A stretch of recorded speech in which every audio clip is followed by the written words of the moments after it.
Welcome students. चलिए, तो इस थर्ड वीडियो में नंबर्स क्वांटिफिकेशन और न्यूमेरिकल एप्लीकेशन के थर्ड वीडियो में आपका स्वागत है। इस वीडियो में हम लोग स्टार्ट करेंगे कुछ बहुत ही सिंपल क्वेश्चन से। उसके बाद हम लोग देखेंगे कॉन्ग्रुएंस मॉड्यूलो क्या होता है। चलिए, जैसे कि ये है, इमेज तो उतना क्लियर नहीं है मेरे पास। This is a page number 2 and we have to find the modulo. For example, मैं आपको यहाँ पे डिस्कस कर दे रहा हूँ। The question is we have to find 21 mod 2। क्या मतलब है इसका, आपको समझा चुका हूं। मतलब पहले जो नंबर लिखा हुआ है उसको डिवाइड करना है किससे, बाद में जो नंबर लिखा हुआ है 2 से। और आपको क्या बताना है, क्वेश्चन नहीं बताना है, क्या बताना है, रिमाइंडर बताना है।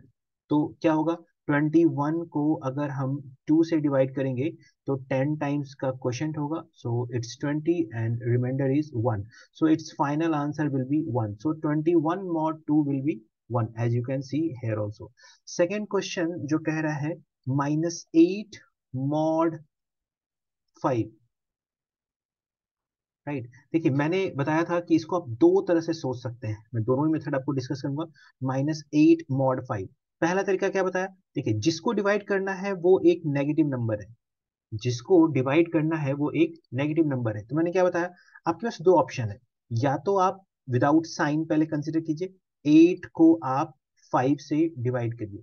कितने times, 1 time, so it will be 3।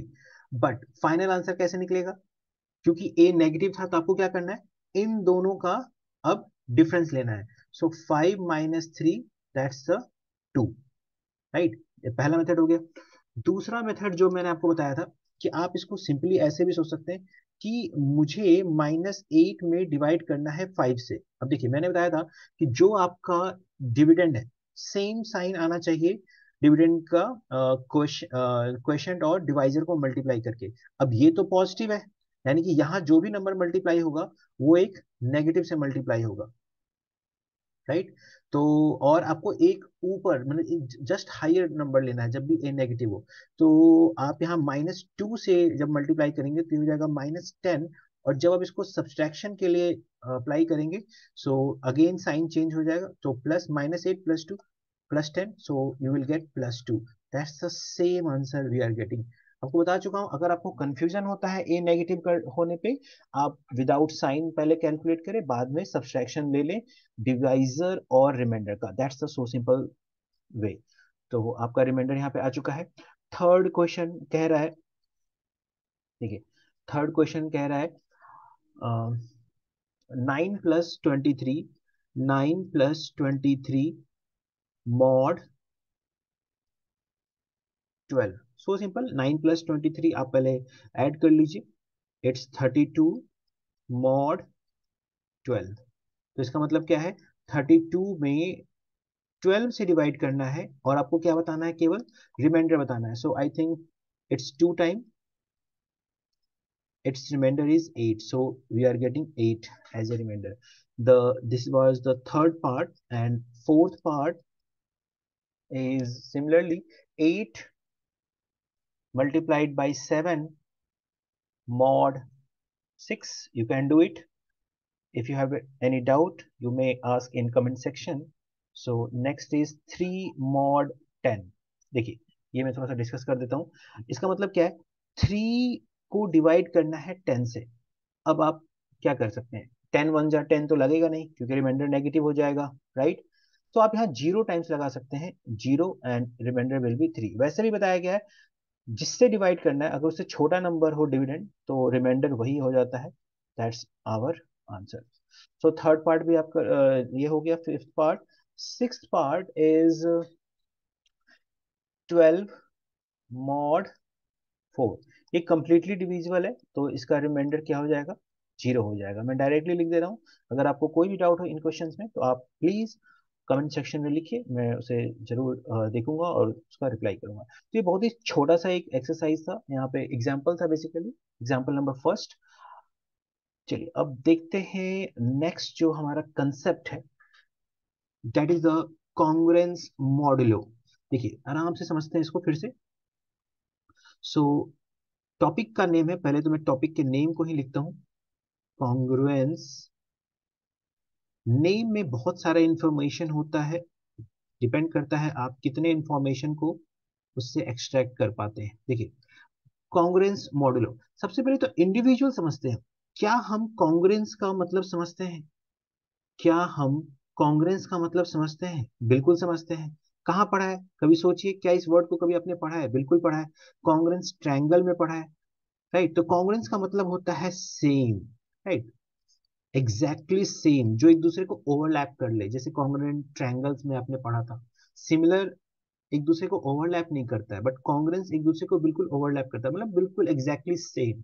Modulo, क्या आप मॉडुलो के बारे में जानते हैं? बिल्कुल जानते हैं। पिछले दो लेक्चर से हम लोग, पिछले दो वीडियो से हम लोग इसी को पढ़ रहे हैं। मॉडुलो मतलब रिमाइंडर, राइट। तो जैसे आप कॉन्ग्रेंस ट्रायंगल, जब आपसे कोई बोलता है, कोई बोलता है कि आपने पढ़ा भी है, बिल्कुल पढ़ा है कॉन्ग्रेंस ट्रायंगल, तो आपके दिमाग में तुरंत एक नॉलेज आता होगा, एक कंसेप्ट आता होगा, क्या कि हम दो ट्रायंगल के बारे में बोल रहे हैं जो एक दूसरे को बिल्कुल क्या कर लेगा, ओवरलैप कर लेगा, राइट।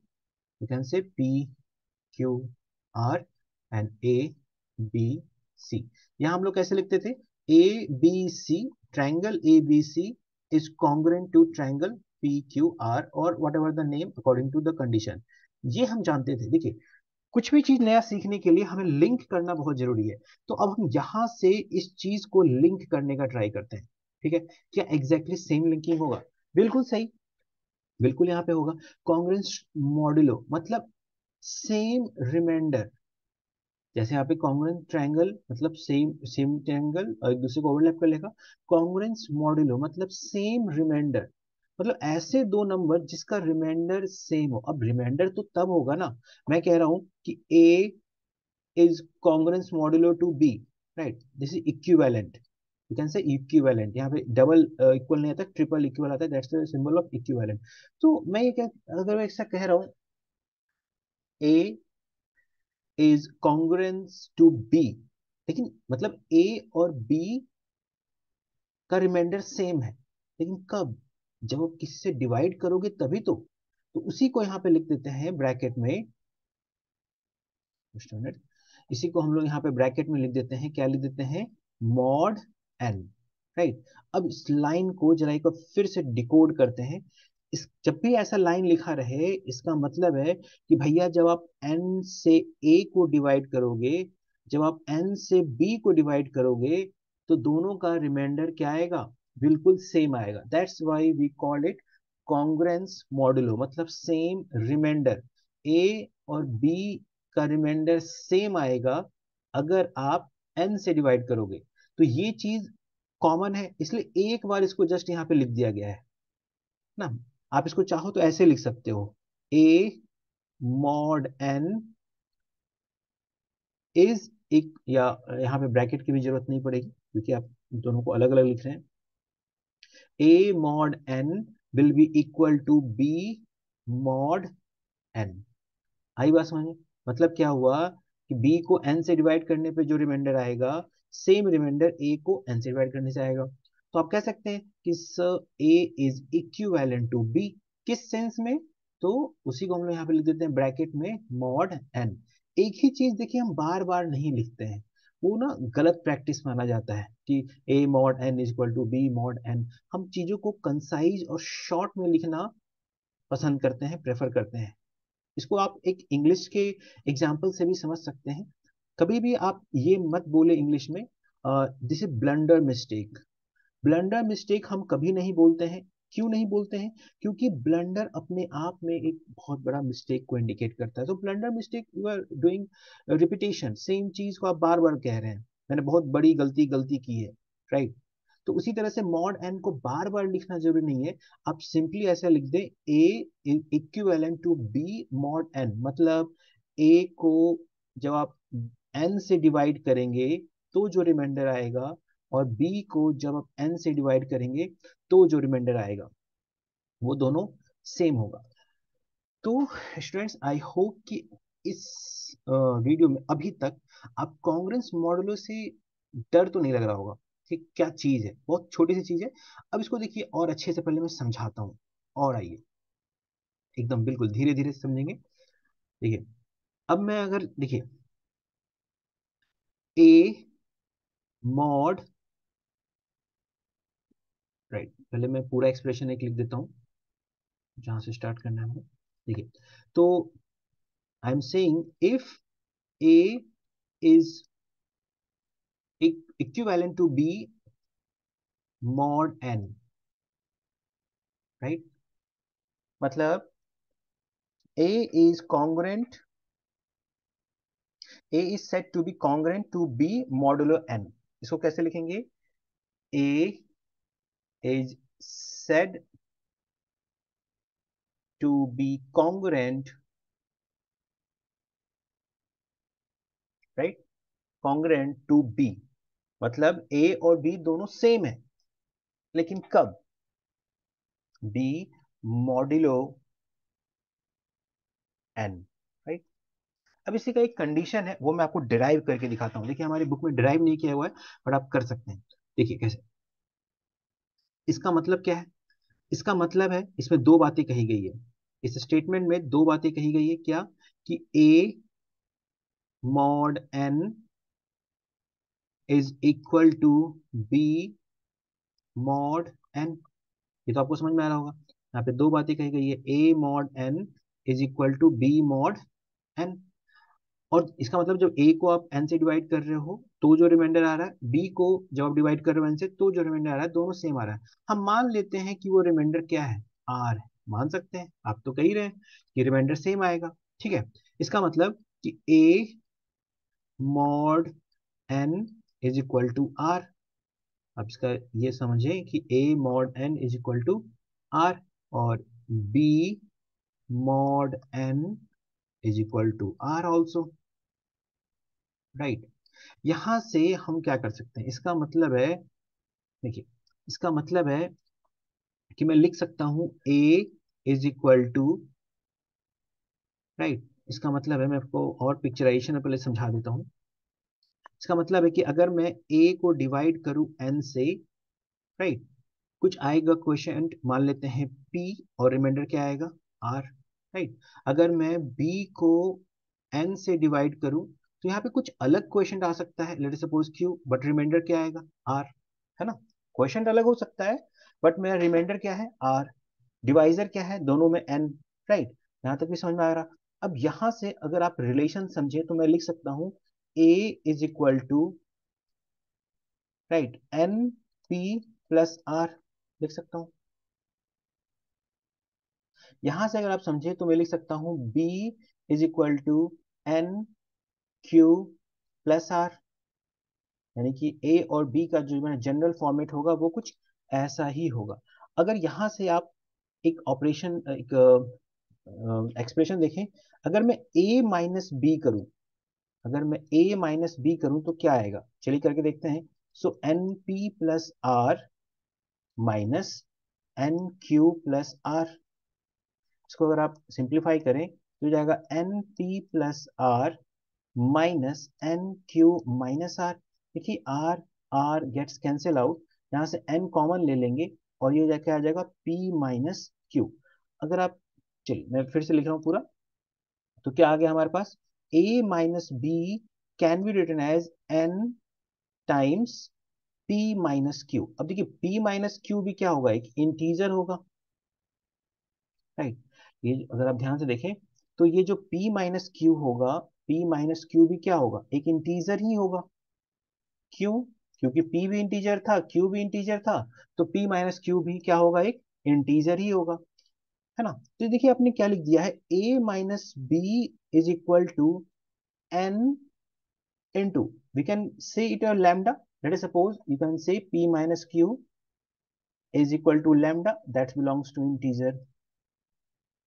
तो देखिए, बहुत बड़ा रिजल्ट आ गया हमारे पास कि a minus b equal to n lambda, मतलब a माइनस बी जो होगा वो n से डिविजिबल होगा। क्यों? क्योंकि देखा जाए तो यहाँ पे देखिए रिमाइंडर क्या आ रहा है? जीरो आ रहा है, n lambda plus zero, you can से।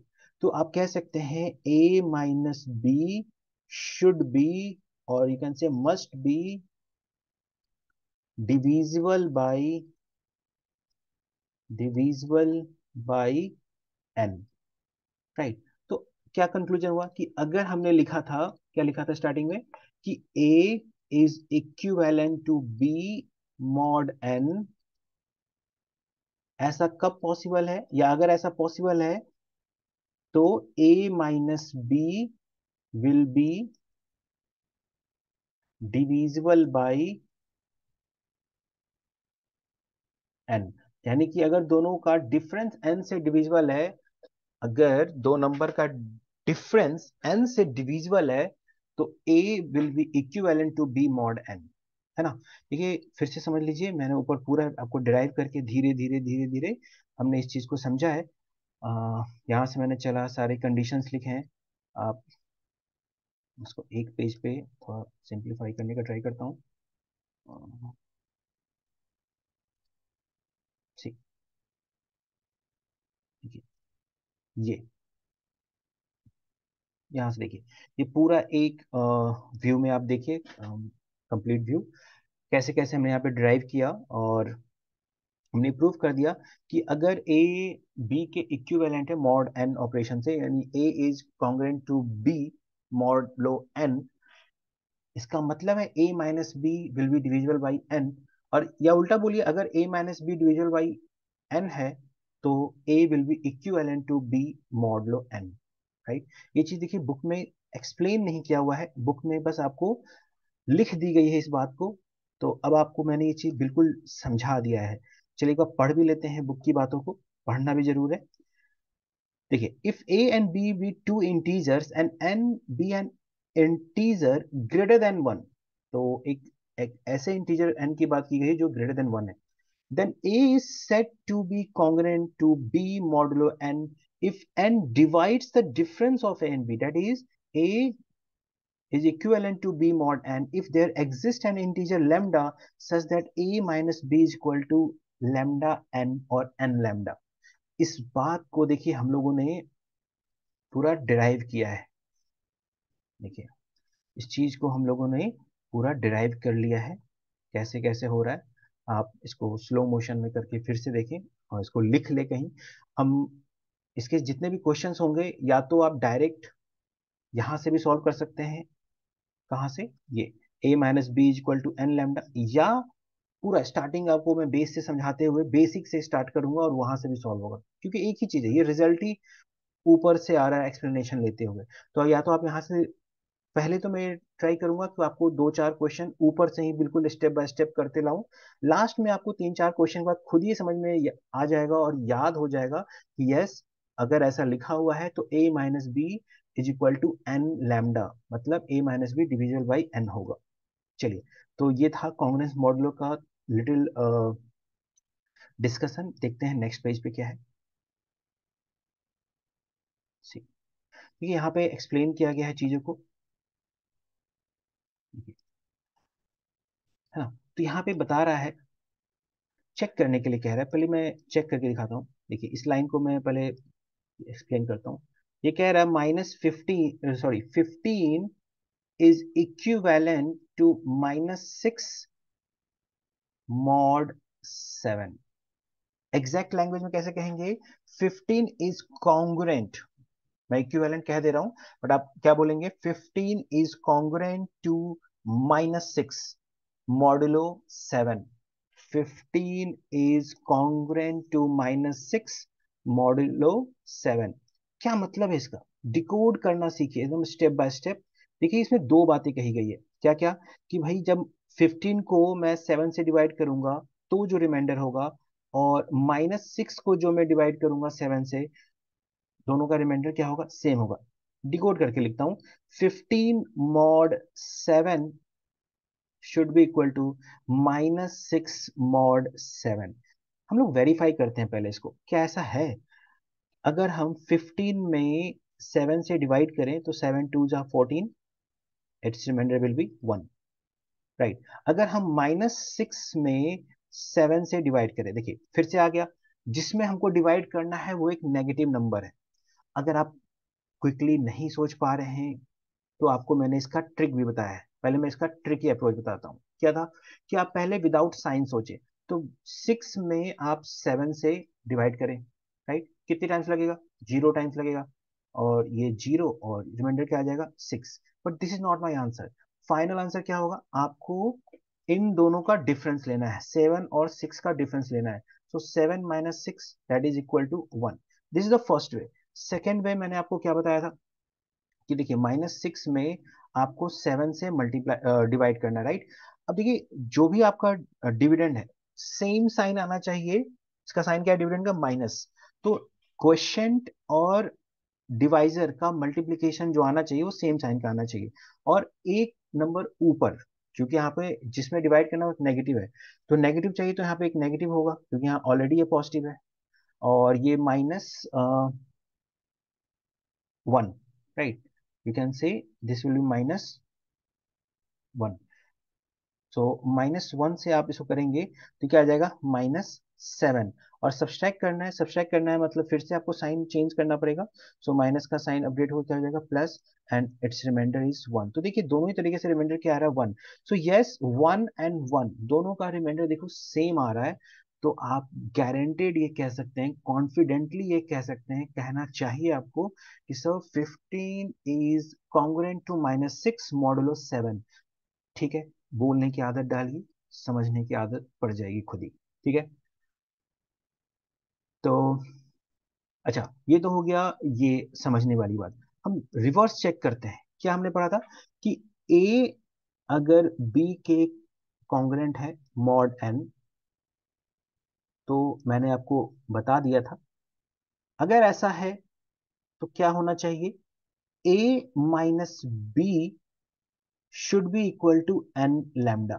मतलब ए माइनस बी एन से डिविजिबल होना चाहिए, राइट। यहाँ पे हम अप्लाई करते हैं इस चीज को। ए क्या है मेरा 15, माइनस बी क्या है -6, राइट। ये मेरा एन लैम्डा होना चाहिए, मतलब एन क्या है 7। That should be equal to 7 times of lambda, मतलब 7 से डिविजिबल होना चाहिए। क्या ऐसा है, 15 प्लस 6, ये क्या आ जाएगा 15 plus 6 that is the 21। Yes 21 7 का मल्टीप्लीकेशन में आता है क्या, बिल्कुल आता है। तो ये देखिए ये रिजल्ट भी वेरीफाइड हो चुका है। तो आई होप कि आप समझ पा रहे होंगे कि कॉन्ग्रुएंस मॉडल कोई बहुत बड़ी बात नहीं है। अभी तक जो पीछे हमने पढ़ा था मॉड फंक्शन, उसी से रिलेटेड एक न्यू बात कही गई है छोटी सी, कि दो नंबर का अगर रिमाइंडर सेम आ रहा हो, अगर हम किसी नंबर से डिवाइड करें तो उन दोनों को हम कॉन्ग्रुएंट बोल देते हैं, उसी को कहते हैं कॉन्ग्रुएंस मॉडुलो, राइट। कोई बहुत डिफिकल्ट नेम नहीं है, ठीक है।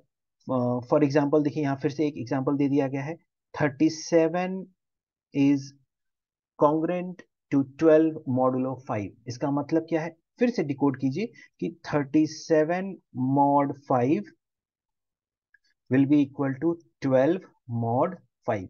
अब वेरीफाई कीजिए क्या ऐसा है, बिल्कुल है, राइट।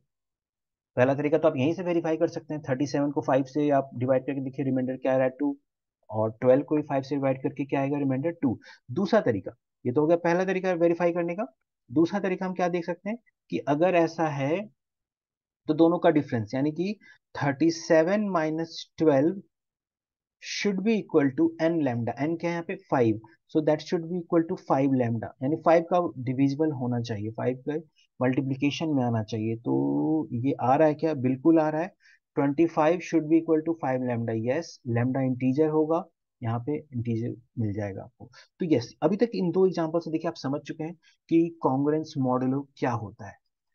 इस पे सेट ऑफ क्वेश्चंस है जिसको मैं सोच रहा हूँ कि अगले वीडियो में इंक्लूड करूँ, राइट। क्योंकि मैं आपको अच्छे से समझाऊंगा और सारे क्वेश्चंस एक ही वीडियो में कवर करने का ट्राई करूंगा इससे रिलेटेड। तो इस वीडियो में हम लोग केवल इसके थ्योरेटिकल पार्ट को रखते हैं, अगले पार्ट में हम लोग इसके क्वेश्चंस को देखेंगे। आप पिछले वीडियो में मैंने कहा था कि अगर कोई सजेशन है तो आप कमेंट सेक्शन में बताइए, आप अपने फीलिंग्स को बताइए कि आपको समझ में आ रहा है कि नहीं, एक्सप्लेनेशन अच्छी लग रही है कि नहीं, और कैसा लग रहा है ओवरऑल ये सीरीज। ओके, तो इस वीडियो में इतना ही। Thank you, thanks for watching.